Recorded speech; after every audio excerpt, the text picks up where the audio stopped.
Lesson 47 topic, how the Father relates to the lower hierarchy and to the spirits that make up the spiritual world, and finally, how all of this relates to humanity and forms a concrete system.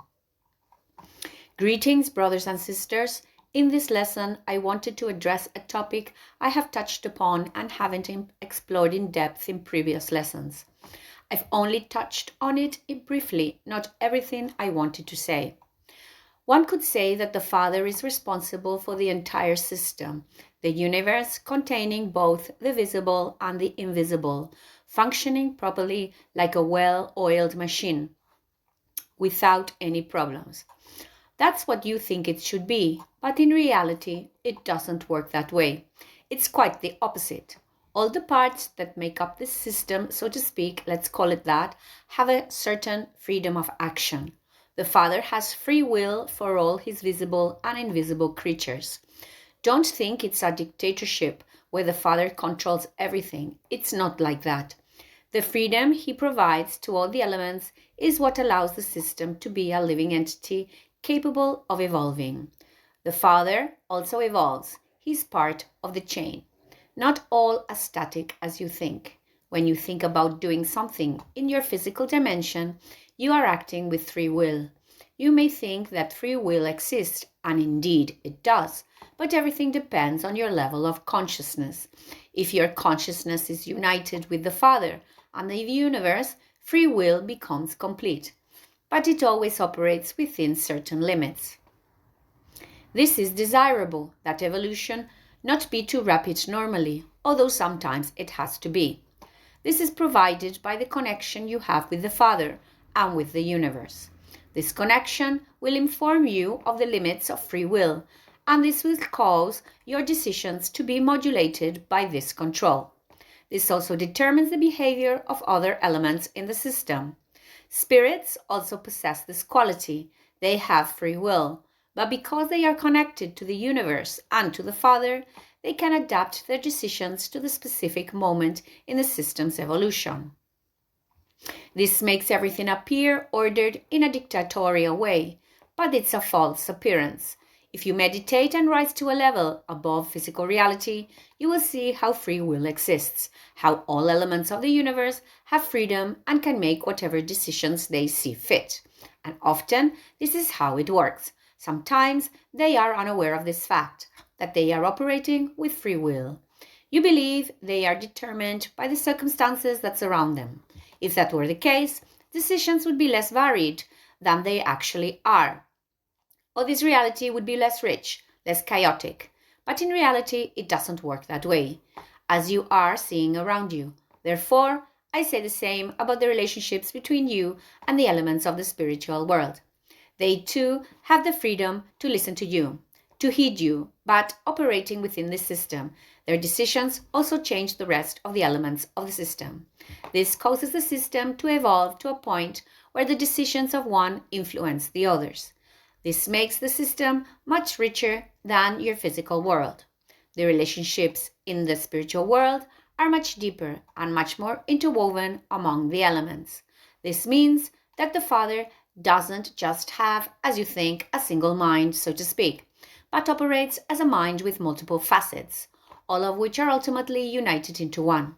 To simplify, one could say that's how it is, but in reality, there are several minds of the Father controlling the universe, granting freedom to each element.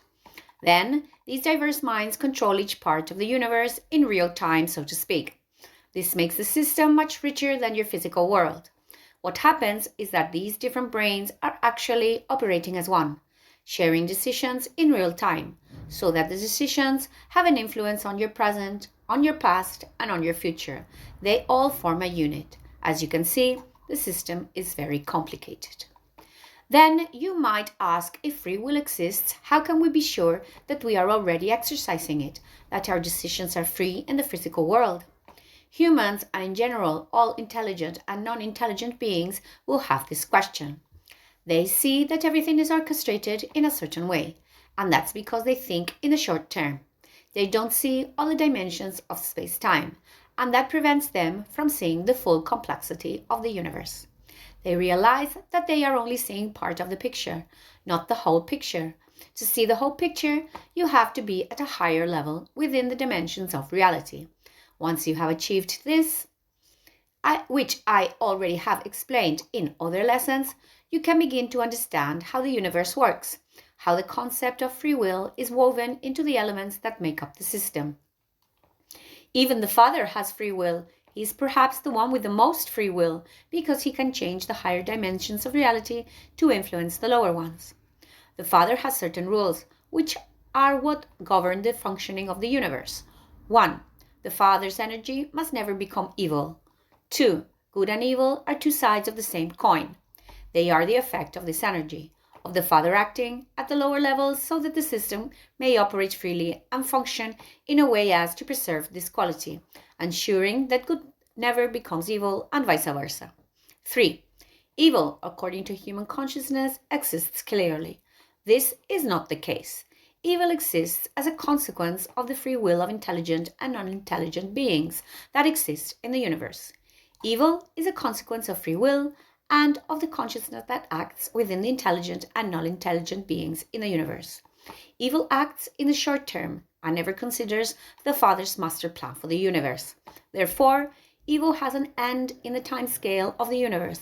It will eventually disappear because energy tends toward making everything pure energy of the Father. That is its objective. 4. In the spiritual worlds, free will evidently exists. There are elements that do evil according to your way of thinking and others that do good. Those who do evil are thinking like you, acting wrongly in the short term. They are not seeing the master plan. They don't want to see it. They believe their intelligence will surpass the Father. Therein lies their error.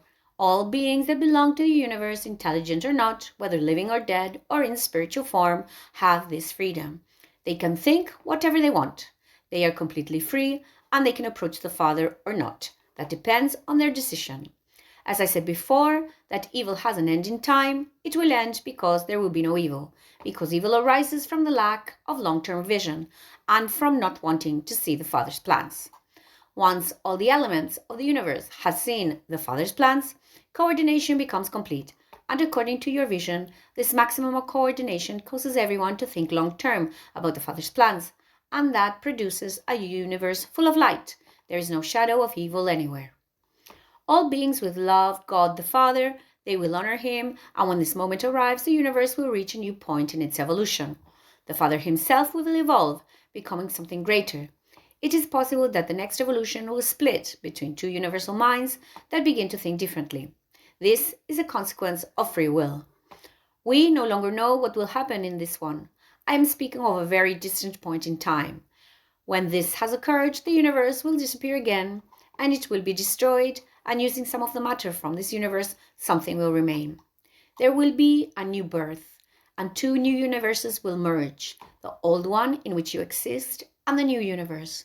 The evolution may be astonishing, but always keep in mind the Father's supreme laws, which I mentioned earlier, to preserve free will and that the energy of good never becomes evil. And if that occurs due to lack of vision on the part of the elements that make up the system, they will learn in time. That, broadly speaking, is what awaits the universe and the evolution of its constituent elements. I'm talking about a very long term. I can't give any specific time frame, many billions of encountered years, but everything will disappear again and merge once more in a new way, preserving the essential elements of the previous reality to create a new one. Nothing will be lost. All knowledge will be preserved, but modified in a certain way so that it can evolve toward a different place, always maintaining the rules that I explained earlier. Well, I think that's quite enough. I've explained something very complex. I've tried to simplify as much as possible, but it is a very complicated issue. So, see you soon until next time, brothers and sisters.